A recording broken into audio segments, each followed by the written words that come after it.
اسی لمحے ہاشم کو ضروری کال آ گئی اور وہ باہر چلے گیا، مگر پھر جب گھر لوٹا تو اس کے بازو پر سفید پٹی تھی۔ یہ تو طے تھا کہ وہ اپنی جان پر ظلم برداشت کرتی رہے گی مگر کسی کو بتائے گی نہیں۔ وہ زنانہ آواز کا مالک مردانہ شخص اس سے کیا چاہتا ہے وہ آج تک جان نہیں پائی تھی، اور یہ رات بھی اس کی زندگی کی سیاہ ترین رات ثابت ہوئی تھی۔ اس سارے عمل میں وہ کبھی اکیلی نہیں ہوتی تھی، ہر بار یہ ظلم وہ بھی سہتی تھی اور اس کی بونیاں بھی۔ وہ روتی تھی تو ساتھ میں اس کی بونیاں بھی روتی تھی۔ وہ شخص اس تکلیف دیتا تھا تو بونیاں اپنی زوشی کو بچانے کے لیے خود پر بھی تکلیف سہتی تھی۔ گردن اس کی زخمی آلودہ ہوتی تھی تو اس کو بونیا کی گردن کی ہڈی بھی دکھ رہی تھی۔ یہ درد تھا جو ایک انسان جانور بن کر ان دونوں کو دے گیا تھا، اور بونیا جانور کے روپ میں انسان بنی اپنی اور اپنی زوشی کی تکلیف کو بانٹ رہی تھی۔ اس کے لرزتے وجود کو اپنے آگے کے دونوں باہوں سے پکڑ کر اس نے اس کے چہرے کی طرف منہ کر کے اس کے آنسو اپنے گالوں سے اس کی گالوں پر سے صاف کیے تھے، جب کہ آنسو تو بونیا کے بھی نکل رہے تھے۔ وہ جانور ہو کر کچھ نہیں کر پاتی رہی تھی، بے بسی تھی، میاؤں میاؤں کے سوا کیا بولتی، اور زوئیشا انسان بنی بے بس تھی۔ بس تھا تو صرف یہ کہ دونوں اکیلی نہیں تھی، ایک دوسرے کا سہارا بنتی تھی اپنے درد میں۔ سین چینج۔ اس نے گاڑی پارکنگ میں روکی تھی۔ آج بھی وہ اپنی پوری آب و تاب سے جگمگا رہا تھا۔ وہ مسکراتا ہوا اندر داخل ہوا تھا۔ بہت سے لڑکے لڑکیاں ڈانس فلور پر ہاتھ میں ہاتھ ڈالے، باہوں میں باہیں ڈالے جھوم رہے تھے۔ بہت سے نوجوان لڑکے لڑکیاں شیشے کے کش بھر رہے تھے اور بہت سے ایک دوسرے کے ساتھ چلتے تھے کھانے کے رومز میں عیاشی کرنے، راتیں رنگین بنانے جا رہے تھے۔ وہ قدم قدم چلتا ریسیپشن پر آیا تھا جہاں سے سروسز پے ہوتی تھی۔ کاؤنٹر پر ڈھیروں ڈھیر شیشے کی بوتلیں تھیں، چھوٹے چھوٹے شیشے کے گلاس اور عمدہ محلول مہنگے سے مہنگا برانڈ میں موجود تھا۔ ارحم بھائی! وہ کاؤنٹر تک پہنچا تھا جب بلال احمد نے اسے پکارا تھا۔ گانا گا چکے تم؟ اس نے بھویں اچکاتے کہا تھا۔ نہیں، آپ کا انتظار کر رہا تھا، بلال نے سامنے آتے کہا تھا۔ اور رومان؟ ارحم نے متلاشی نظروں سے پوچھا تھا۔ کیبن کی بیک سائیڈ پر ہے۔ کچھ لیں گے آپ؟ بلال نے پوچھا تھا۔ ہاں لے آؤ، اور تم دونوں بھی آ جاؤ، اس نے سپاٹ لہجے میں کہا تھا اور اپنے مخصوص کمرے کی طرف چلا گیا تھا۔ صوفے پر بیٹھا ہی تھا کہ پیچھے ہی رومان اور بلال آئے تھے۔ رومان نے ہاتھ میں ٹرے پکڑی ہوئی تھی جس میں شیشے کا گلاس اور ارحم کی فیورٹ ڈرنک تھی۔ مت آیا کریں یہاں، رومان نے ڈرنک بناتے کہا تھا۔ پورے دن میں یہی پل سکون کے ہوتے ہیں میرے پاس جب میں اپنے آپ سے ملتا ہوں۔ تم لوگ چاہتے ہو مجھ سے وہ بھی چھین جائیں؟ اس نے رومان کے ہاتھ سے ڈرنک لیتے کہا تھا اور اس کا گھونٹ بھرا تھا۔ آپ اشال کو سچ کیوں نہیں بتا دیتے؟ بلال نے زخمی نظروں سے اسے دیکھتے کہا تھا۔ تم دونوں مجھے گانا کیوں نہیں سنا دیتے؟ اس نے ہنستے ہوئے کہا تھا۔ آپ ہماری بات کو ہر روز نظر انداز کر دیتے ہیں جب میں کہتی ہوں مجھے مل کس کو سچ بتانا چاہتی ہو؟ اسے جس نے محبت کے پیچھے بے اعتباری کا سودا بنایا ہے، جس کو میرے لہجے کی سچائی پر نہیں اس چال باز پر یقین ہے۔ میں دیکھنا چاہتا ہوں اس کی نفرت کا سودا زیادہ انمول ہوتا ہے یا میرے کردار کی گواہی میں چھپی اس کی محبت۔ اس نے تلخی سے کہتے گلاس کو پٹکا تھا میز پر، پھر بوتل کا محلول انڈیلا تھا گلاس میں۔ اس کی آنکھوں میں کرچیاں تھیں، کرب تھا بے پرواہ محبت کا۔ وہ بیوی ہے آپ کی، آپ انہیں ایسے نہیں چھوڑ سکتے۔ کس نازک مقام پر کھڑا ہے آپ کا رشتہ۔ بلال نے پھر سے کوشش کی تھی اس کو گھونٹ گھونٹ زہر اپنے اندر اتارتے دیکھ کر۔ بیوی؟ بلال، بیوی لباس ہوتی ہے دکھ سکھ کی، آپ کے من کی، آپ کے درد کی، آپ کی بے راہ روئی اور آپ کی روح کی، اور وہ تو بے وفا ہے، بالکل اس کی طرح۔ اس نے شراب سے بھرے گلاس کو دیکھتے کہا تھا، یہ بھی لبوں سے لگتے سرور دیتی ہے، اپنی مدہوشی میں مدہوش کرتی ہے، اور پتہ ہے پھر کیا ہوتا ہے؟ یہ اندر جاتے ہی بے وفائی کرتی ہے، قطرہ قطرہ ناسور بن کر زخم دیتی ہے، اندر کو جلا دیتی ہے، تار تار بنی روح کو گھائل کرتی ہے، قطرہ قطرہ مارتی ہے۔ اس نے زخمی سانس لیتے کہا تھا، مگر وہ سانس اس نے باہر نہیں چھوڑا تھا، اس نے حق ہی نہیں دیا ہوا تھا ہوا کو بھی کہ اس کے سانس کو، درد کو بھی وہ چنے۔ وہ چاہتا تھا ایسا درد بس وہی چنے۔ وہ بھی ایسی ہے، اس کی محبت بھی ایسی ہے۔ آنکھوں میں مدہوشی بھرتی ہے، دیدار کی طلب پڑتی ہے تو وہ منہ موڑ لیتی ہے، محبت کی طلب جگا کر وہ منہ کے بل گراتی ہے۔ وہ اشال رندھاوا ہے جس کی محبت روح میں اتر کر مارتی ہے، ہر ہر پل، ہر ہر لمحہ ان نسوں کی چبھن کو پوائزن دیتے ہیں اس کے بے اعتباری کے لفظ۔ ہاں ہاں، پتہ ہے مارتی تو دونوں ہی ہیں، یہ بھی وہ بھی۔ پھر یہ میرے اتنے قریب کیوں ہیں؟ اس نے درد سے کھنکتی ہنسی ہنستے گلاس میں موجود شراب کو دیکھتے کہا تھا، یہ اس لیے قریب ہے کیونکہ یہ چپ چاپ مارتی ہے، اور وہ اپنی قاتل بے وفا اداؤں سے خود غرضی اور فرضی محبت کے پیچھے چھپ کر۔ وہ حسین ہے، مغرور ہے، دلربا ہے۔ وہ آج اعتراف کر لے اپنی بے وفائی کا، میں آج اس میں قطرہ قطرہ درد انڈیل دوں اپنے سارے۔ اس نے زہریلے لہجے میں کہا تھا اور دوسری بوتل کھولنے لگا تھا۔ ایک بوتل ختم کر چکا تھا وہ اپنی باتوں میں۔ بلال اور رومان دونوں نے اس کے درد اور اس کے پور پور جلتے وجود کو اپنی آنکھوں میں سمیٹا تھا۔ وہ ہر روز اپنے درد سے لڑتا تھا، ہر روز کرچی کرچی ٹوٹتا تھا۔ کوئی نہیں جان سکتا تھا کہ وہ اتنا ہنس مکھ شرارتی شخص اپنی ہنسی کے پیچھے درد کا طوفان لیے بیٹھا ہے۔ آج کچھ ایسا سناؤ کہ میں اس درد کی سہ نہ سکوں اور مر جاؤں۔ اس نے بھراتی آواز میں سامنے لگی اپنی اور اشال کے نکاح کی تصویر کو دیکھتے کہا تھا۔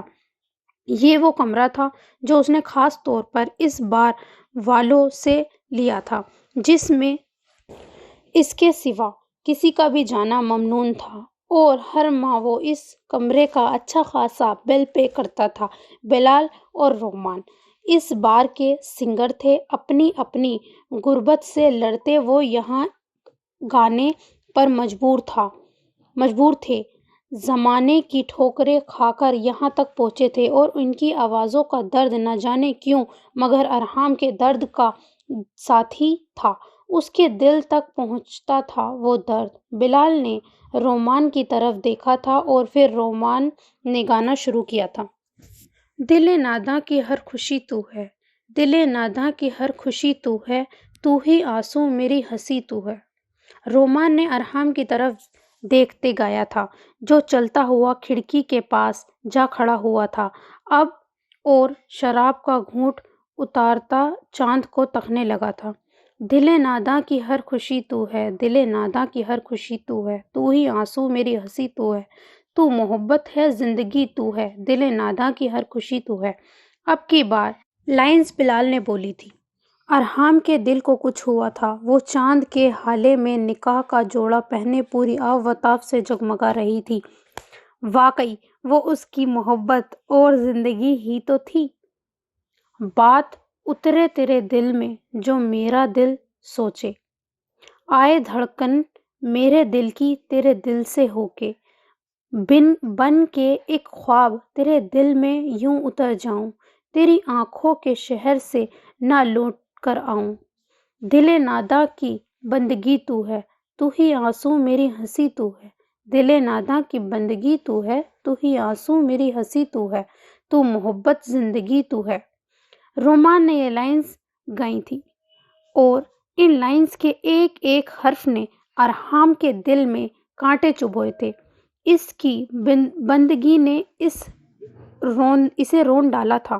وہ وفا کہتی تھی اسے، کیا وہ سچائی جاننے کے بعد خود کا بھی سامنا کر پائے گی؟ نہ ہے شکوہ نہ شکایت، نہ رہا کوئی گلہ۔ شکر رب کا ہے کیا جب سے ہم کو تو ملا۔ میری دھڑکن پہ تیری دھڑکنوں کا راز چلے، تیرے ہونے سے میری زندگی کو ساز ملے۔ دل ناداں کی بے خودی تو ہے، تو ہی آنسوں میری ہر خوشی تو ہے، تو محبت ہے زندگی تو ہے۔ اب کی بار رومان کی جگہ بلال نے گایا تھا۔ ایسے الٹرا ساؤنڈ کرنے والی نظروں سے مت دیکھو ارحام طارق، میں یہیں سے واپس چلی جاؤں گی، اشال نے ارحام کو گھورتے ہوئے کہا تھا۔ الٹرا ساؤنڈ کیا؟ میں تو جلد از جلد تمہارا پوسٹ مارٹم کرنا چاہتا ہوں، اس نے اسٹیج پر بیٹھے اس کے چہرے کے پاس تھوڑا سا جھکتے ہوئے کہا تھا۔ شرم کر لو تھوڑی، پبلک پلیس پر ہیں۔ وہ چڑی تھی، تو اپنی بیوی کا پوسٹ مارٹم کرنے میں کیسی شرم؟ اس نے دو بدو جواب دیا تھا۔ انتہائی لوفر انسان ہو تم، اشال نے دانت کچکچاتے کہا تھا۔ میرے روم میں آ جاؤ ایک بار، پھر تم مجھے انتہائی رومانٹک انسان کہو گی۔ اس کو مزہ آ رہا تھا اس کے چڑھنے پر، تب ہی دو بدو جواب دے رہا تھا۔ مگر اس بار اس نے جواب نہیں دیا تھا، بس دونوں گالوں کو غبارے کی طرح غصے میں پھلا کر بیٹھی تھی۔ اتنا قاتل ستم مت کرو ایشو، نہیں تو خود میں اٹھا کر لے جاؤں گا۔ زمانے کی پرواہ کیے بغیر اس کے غصے میں پھولے چہرے اور قاتل سراپے کو دیکھتے اس نے سرد آہ بھرتے کہا تھا، جبکہ جواباً اس نے اپنے ہیل والا جوتا اس کے پاؤں پر رکھ کر مارا تھا۔ اسٹیج پر بیٹھے بیٹھے وہ روتے روتے مسکرایا تھا، دل ناداں کی ہر خوشی تو ہے، وہ دل ناداں کی ہر خوشی تو ہے، تو ہی آنسوں میری ہنسی تو ہے۔ لاسٹ لائن سنتے اس نے کھڑکی سے باہر دیکھتے دیکھتے ان دونوں کو ہاتھ کا اشارہ کیا تھا جانے کا۔ وہ اس کی حالت دیکھتے اس کی تعمیل کرتے اٹھ کھڑے ہوئے تھے اور باہر چلے گئے تھے۔ روم لاک ہونے کی آواز پر وہ پلٹا تھا، چہرہ آنسوؤں سے بھیگا ہوا تھا۔ میرے درد چن لو ایشو، کہہ دو کہ مجھ پر بے اعتباری تمہاری نادانی تھی، کہہ دو کہ تم ہمارے رشتے کو بے آبرو نہیں کر سکتی، اپنی بدگمانیوں کو میری خوشی گمانی بنا دو۔ اس کی تصویر کے سامنے کھڑے ہوتے روتے ہوئے وہ التجا کر رہا تھا، تمہیں پتہ ہے ایشو، میرا درد اب یہ بھی کم نہیں کرتی، یہ بھی مجھے نہیں بہکاتی، میرے دماغ سے تمہیں نہیں مٹاتی، میرے دل سے چند لمحوں کو ہی صحیح تمہاری محبت نہیں مٹاتی۔ تم جان لیوا ہو، تم دنیا کے ہر زہر سے بڑھ کر جان لیوا ہو۔ اس نے اپنی شرٹ کی آستین سے آنسو صاف کیے تھے۔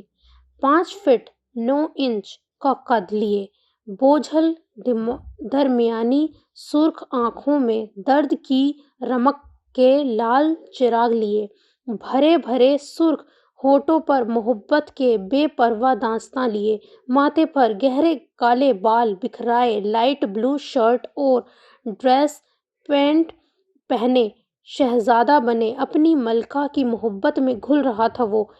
وہ جان تھا اپنے باہر کا جسے وہ سب سے ملواتا تھا، ایک یہ جہاں تھا اس کے اندر کا جسے وہ سب سے چھپاتا تھا اور صرف اپنی محبت کو دکھاتا تھا۔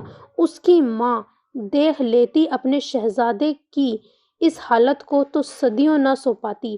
وہ بلڈرز امپائرز کا اکلوتا چشم و چراغ، کروڑوں کی سلطنت کا شہزادہ، اندر ہی اندر محبت جسے ناسور سے لڑ کر مر رہا تھا۔ ایشو اس کے قدم ڈگمگائے تو اسے سامنے کھڑا پایا، اس کو باہوں میں بھر اس کی ناک کے ساتھ ناک جوڑی۔ ایشو میں لاکھ اس محبت کو جھٹلا لوں، لاکھ اس سے کنارہ کر لوں، مگر یہ ساری زندگی میرے دل سے نہیں نکل سکتی جب تک تم مجھے سیراب نہیں کر دیتی یا یہ مجھے فنا نہیں کر دیتی۔ وہ عالم خیال میں اس کی ناک کے ساتھ ناک جوڑے ہچکیوں سے رو رہا تھا۔ تم جھوٹے ہو، فریبی ہو، محبت کے قاتل ہو۔ اس کے الفاظ کانوں میں گونج رہے تھے۔ خیال ٹوٹا تھا، وہ آس پاس کہیں نہیں تھی۔ وہ اب بچوں کی طرح رونے لگا تھا۔ سین چینج۔ نیند اس کی آنکھوں سے کوسوں دور تھی۔ لیٹے لیٹے اس نے جانے کتنی بار اس ویڈیو کو دیکھ لیا تھا۔ ایسا پہلے کیوں نہیں ہوا؟ کسی نے ایہاب رندھاوا کو اس قدر بے چین پہلے کیوں نہیں کیا؟ ویڈیو میں سے اس کی تصویر کے اسکرین شاٹ لے کر وہ زوم کر کے کہہ رہا تھا، تمہاری آنکھیں۔ اس نے کروٹ کے بل لیٹے اس کی آنکھوں پر انگلی رکھ کر زوم کیا تھا۔ ان آنکھوں میں کچھ تو ہے، کوئی تو بات ہے۔ وہ نہ جانے کیا ڈھونڈنے لگا تھا۔ پھر اس کی ناک کو زوم کیا تھا۔ پھر بے اختیار اس نے اپنی ناک کو چھوا تھا، اس کا لمس یاد کر کے بے اختیار ہنسا تھا۔ پھر اس نے اس کے ہونٹوں کو زوم کیا تھا۔ دل میں ایک انوکھا جذبہ پل بھر میں امڑا تھا۔ گلابی نرم ہونٹ کو دیکھ کر شدت سے دل چاہا تھا اس کے ہونٹوں کے لمس کو اپنے، اور اس وقت اپنی ہونٹوں سے محسوس کر کے اس نے بے خود ہو کر موبائل کو سینے سے لگایا تھا۔ وہ چاہتا تھا وہ اسے اپنی آغوش میں بھر لے، بس وہ اس کے پاس ہو۔ بے خود کر دینے والا لمحہ تھا یہ اس کے لیے۔ خود پر ضبط کے پہاڑ بٹھاتے اس کی دید کی طلب لیے وہ آنکھ موند گیا تھا۔ مجھے تمہارا نام تو نہیں پتا، مگر جانے ایہاب، جلد تم میرے پاس میری زندگی بن کر مجھ میں جیو گی۔ I promise you I will find you۔ خود پر کمفرٹر لیتے، وہ پلو کو ہگ کرتے، اپنی بے چین محبت میں سلگتے سونے لگا تھا۔ سین چینج۔ فیس پر نائٹ کریم لگاتے میسج ٹیون پر اس نے رک کر موبائل کو دیکھا تھا اور واٹس ایپ میسج کھولا تھا۔ شوہر وہ تمہارا ہے اور راتیں وہ میرے ساتھ گزارتا ہے۔ تم آزاد کیوں نہیں کر دیتی اس کو، اس کی مرضی کی زندگی گزارنے کے لیے؟ اس نے میسج پڑھتے اپنی آنکھوں میں آنے والے آنسو کو پیچھے دھکیلا تھا۔ پھر باری باری تصویر کھولی تھی جن میں رومان اہام کے لیے وائن کا گلاس بنا رہی تھی، اسے دے رہی تھی۔ وہ گلاس میں سے گھونٹ بھرتے ہنس رہا تھا۔ اس سے آگے اس کی دیکھنے کی ہمت نہیں ہوئی تھی۔ اس نے باری باری ساری تصویریں اور وہ میسج ڈیلیٹ کیا تھا۔ اس بار آنکھ سے آنسو نکل کر موبائل کی اسکرین پر گرا تھا۔ اس نے بے تاثر ہو کر آنکھیں صاف کی تھیں۔ کڑے اور سخت درد کے مراحل سے گزرتی وہ خود کو باز رکھ رہی تھی رونے سے، مگر پھر بھی ہلکی سی سسکی بیدار ہوئی تھی۔ موبائل کی کانٹیکٹ لسٹ میں سے نمبر نکال کر اس نے ڈائل کیا۔ چندہ خالہ ارحام گھر پر ہے؟ اس نے تاریخ ہاؤس کی ملازم کو فون کیا تھا، جو اس گھر کی ملازمہ نہیں، اس گھر کی فرد ہی تھی۔ نہیں اشال بیٹا، وہ کہاں گھر ہوتا ہے، صبح ہی آتا ہے پھر گھر۔ اشال نے پوری بات سنے بغیر فون کاٹ دیا تھا اور ڈریسنگ پر رکھا تھا۔ کانپتے ہاتھوں سے نائٹ لوشن لے کر ہاتھ پر لگایا تھا۔ آنکھوں سے بہتے آنسو کو اگنور کرتی دبی دبی سسکیاں بھرتی بیڈ پر جا کر لیٹی تھی۔ کھلی آنکھوں سے چھت پر ابھرتے ایہاب کے عکس کو دیکھنے لگی تھی، جبکہ آنسو بے مول ہوتے تکیے میں جذب ہو رہے تھے۔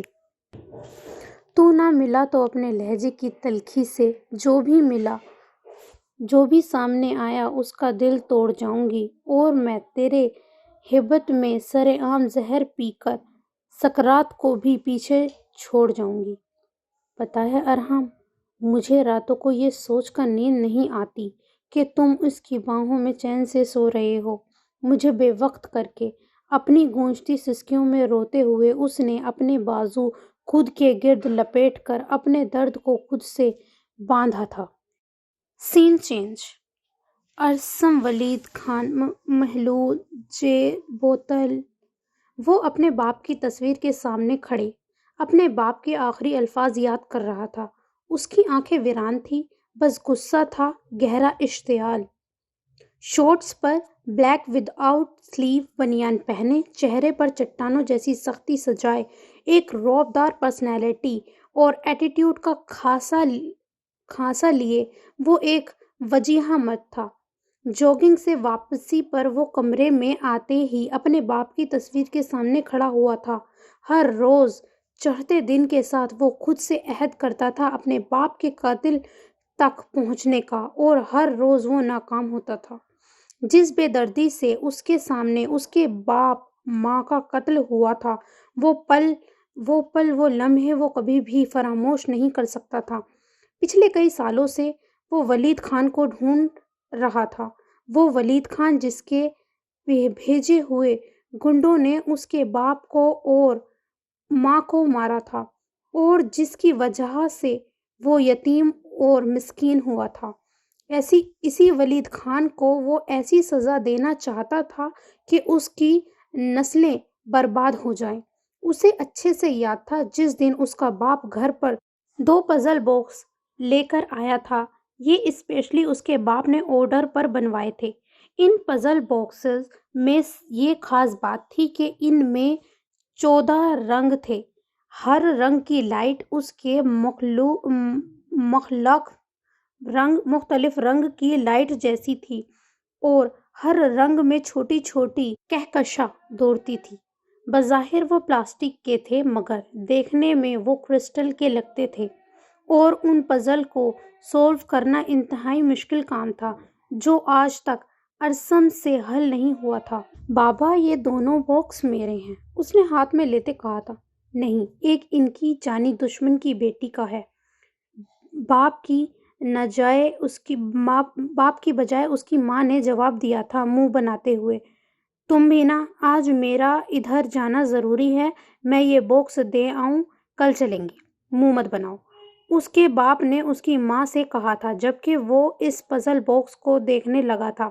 اس نے ٹاول سے باہر آتے کاندھوں پر پڑے ٹاول سے پسینہ پوچھا تھا اور پھر اپنی الماری کی طرف بڑھا تھا۔ لاکر میں سے وہ پزل باکس نکالا تھا۔ جس دن مجھے تم مل گئی اس دن اپنے باپ کی ایک ایک بوند کا حساب لوں گا تم سے، اس نے پزل باکس کو مضبوطی سے ہاتھ میں پکڑتے کہا تھا۔ آنکھوں میں اور لہجے میں نفرت ہی نفرت تھی۔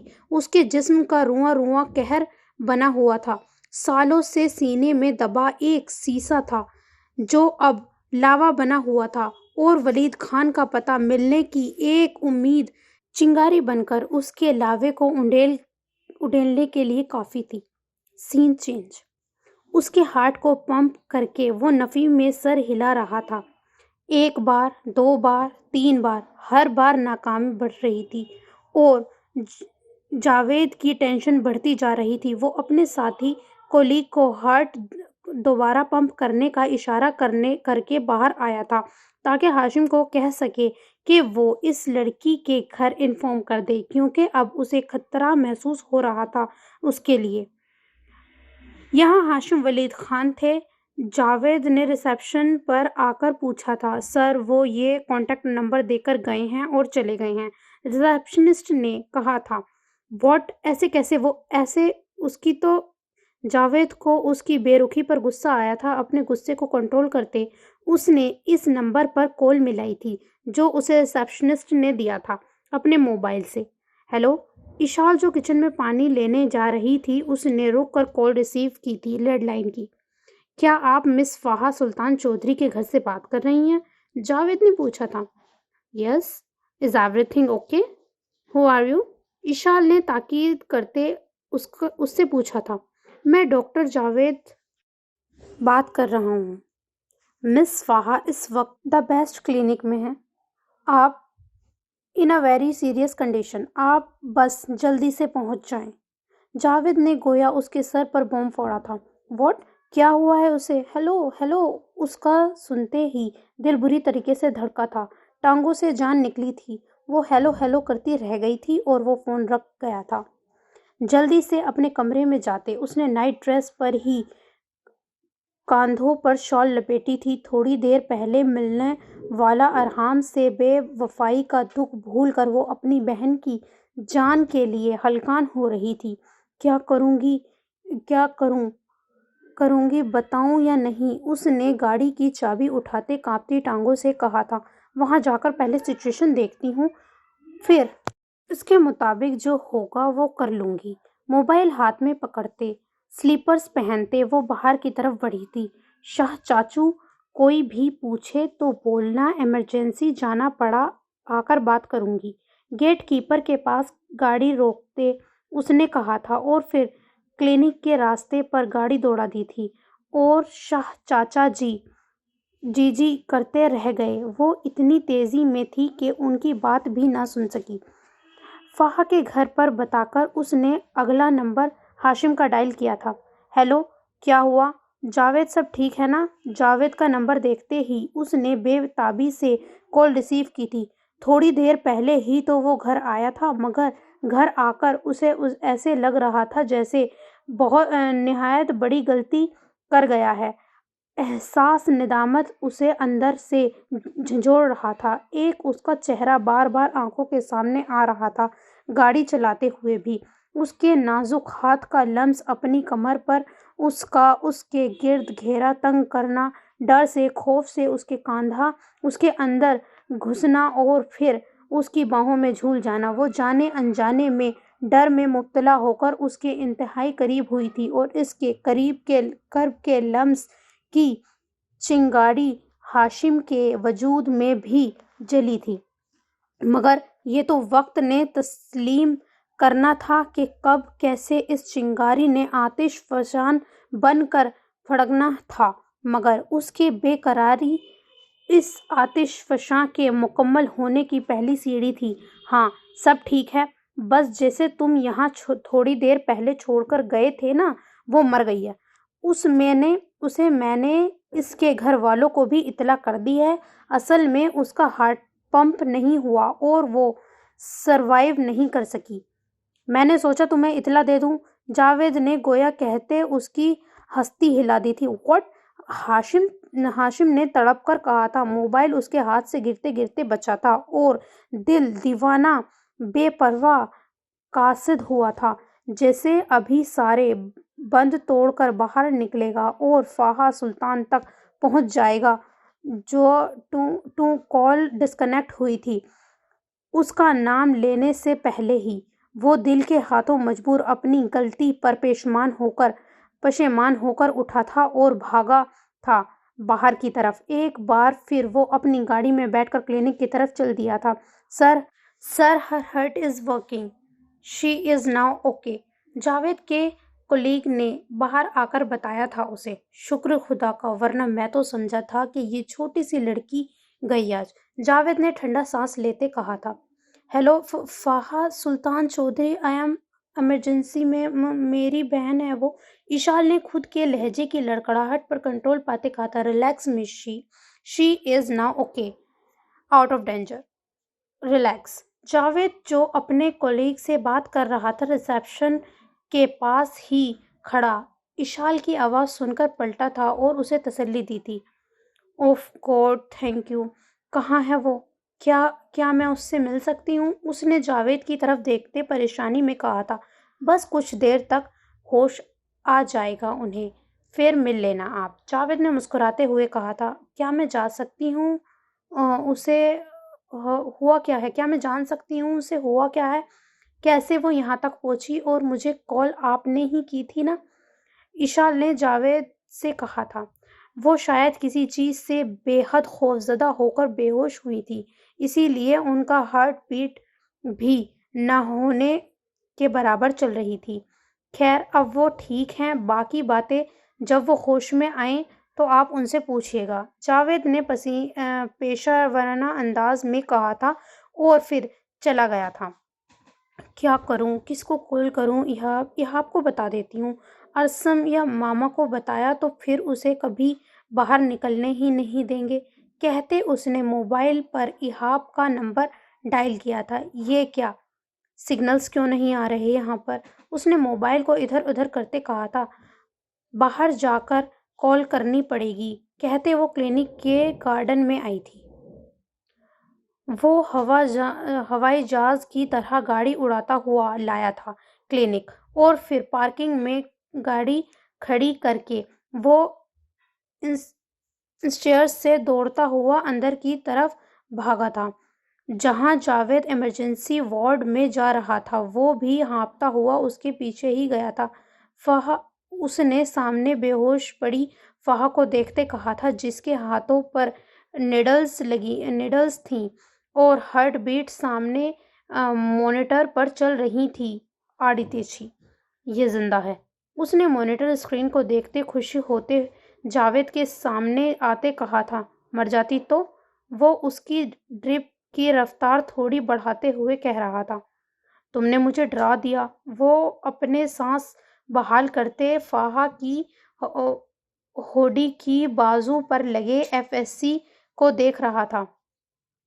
کیا تمہاری بے حسی نے تمہیں کبھی نہیں ڈرایا؟ بے شک وہ تمہارے لیے ایک نامحرم عورت ہے ہاشم، مگر اس سب سے پہلے وہ ایک انسان ہے، اور تب تک تمہیں یہاں رہنا چاہیے تھا جب تک اس کے گھر سے کوئی یہاں نہ آ جاتا، یا پھر یہ کلیئر نہ ہو جاتا کہ وہ سروائیو کر پائے گی بھی یا نہیں۔ افسوس، تمہیں اپنے اصول کے آگے کسی کی ڈولتی ڈوبتی زندگی کی بھی پرواہ نہیں۔ اس نے افسوس سے سر ہلاتے ہوئے کہا تھا۔ اس حال تک بھی میرے خیال سے تم نے ہی اسے پہنچایا تھا۔ اب واپس آ گئے ہو تو سوری کیے بغیر نہ جانا۔ شاید جتنی تکلیف وہ تمہاری وجہ سے برداشت کر گئی ہے، اس کا تھوڑا حق ادا ہو جائے۔ اس کے کاندھے کو تھپتھپاتے وہ باہر نکلا تھا۔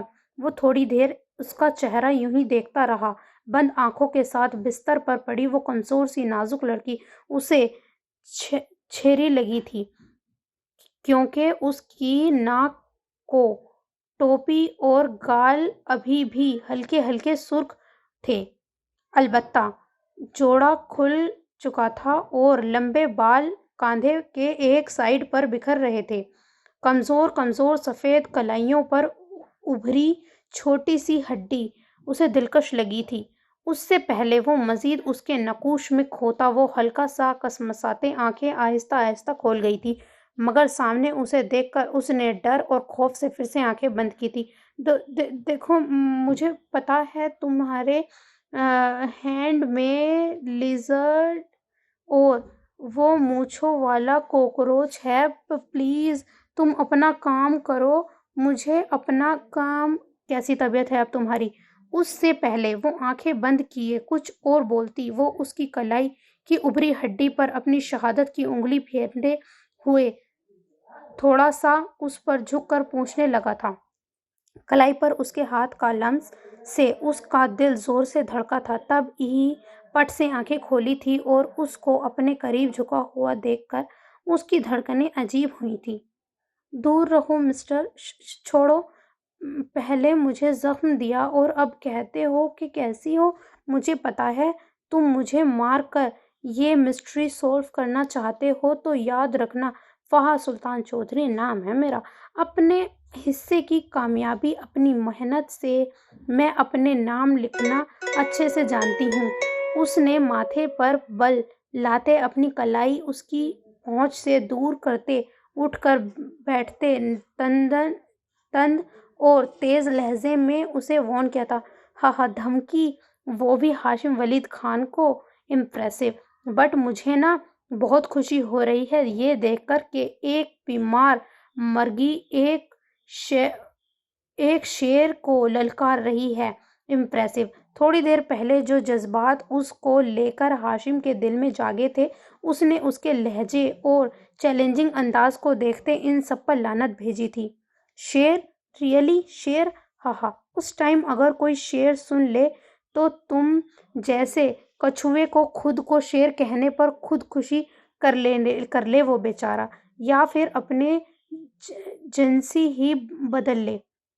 کیوں بیچارے شیروں کا نام بدنام کر رہے ہو؟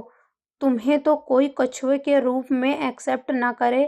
اس نے پیٹ پر ہاتھ رکھتے رکھتے کھلکھلا کر ہنستے ہوئے کہا تھا۔ وہ پھر سے اس کی کھلکھلاتی ہنسی کے سحر میں کھویا تھا، مگر بس چند سیکنڈ۔ سنو سست کچھوے، جو کیس تم سے 2 سال سے حل نہیں ہو رہا وہ فاحہ سلطان چودھری دی گریٹ اسپائی تمہاری مدد کے بغیر حل کرے گی۔ اور ہاں، یہ کاکروچ جیسی لمبی لمبی مونچھیں رکھ لینے سے کوئی شیر نہیں ہو جاتا۔ شیر۔ وہ تالی بجاتی تمسخرہ سے ہنسی تھی اور یہاں ہاشم کی ہمت ختم ہوئی تھی۔ وہ کب سے اس کی بکواس سن رہا تھا۔ میرے راستے میں دوبارہ آنے کی کوشش کی تو ابھی تک بس ہاسپٹل پہنچایا ہے، اگلی بار سیدھا اوپر کا ٹکٹ کٹواؤں گا۔ آنکھوں میں شعلے لیے اس نے اس کو سخت لہجے میں وارن کیا تھا۔ میں ڈر گئی دی گریٹ سست کچھوے سے۔ روک سکو تو روک لو، نہ تمہاری ان گیدڑ بھپکیوں سے ڈرتی ہوں اور نہ ہی موت سے۔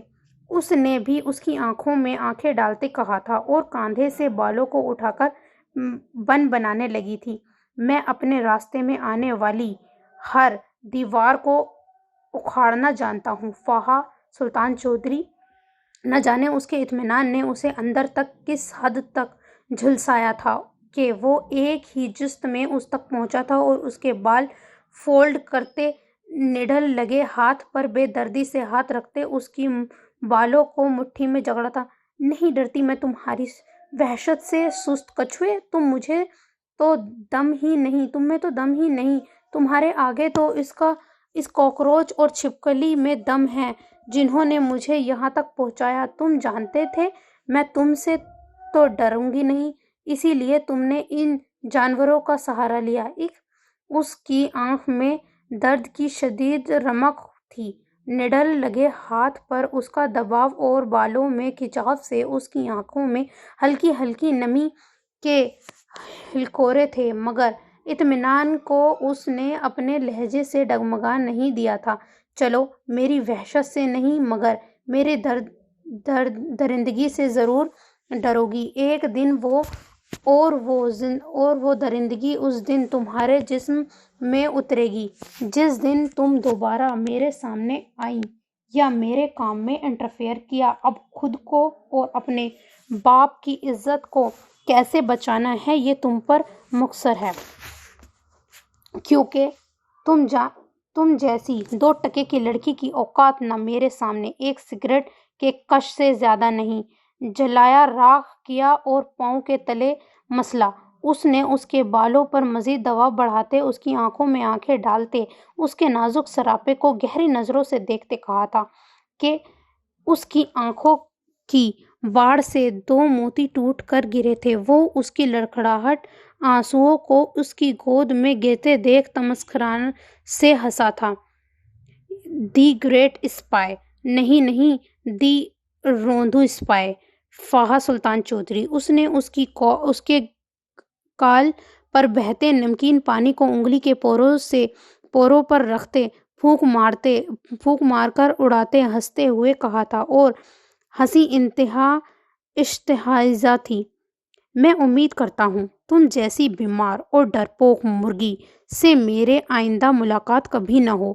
اس کے بالوں کو اور ہاتھ کو جھٹکے سے چھوڑ کر وہ اٹھا تھا اور قدم باہر کی طرف بڑھائے تھے کہ اندر آتی اشال سے بری طرح ٹکرایا تھا۔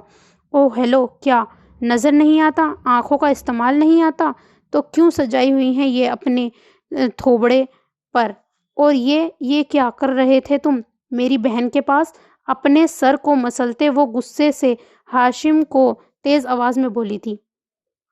سارا کا سارا خاندان ہی لگتا ہے مینٹل پیشے کا ہے۔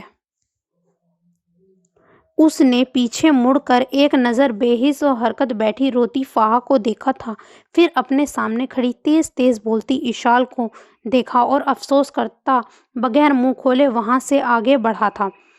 باہر نکلتے ہی اس نے اپنے ہاتھ پر لگے فاحہ کے خون کو اپنی جیب میں سے رومال نکال کر نفرت سے صاف کیا تھا اور گاڑی میں بیٹھا تھا۔ اس وقت بس فاحہ کی باتوں کو لے کر اس کے سر پر غصہ سوار تھا، جب ہی اس کو سوری کہنے کی بجائے مزید تکلیف دے آیا تھا۔ تم ٹھیک ہو نا؟ آدھی رات کو کس جاسوسی کے محاذ پر نکلی ہوتی ہو تم؟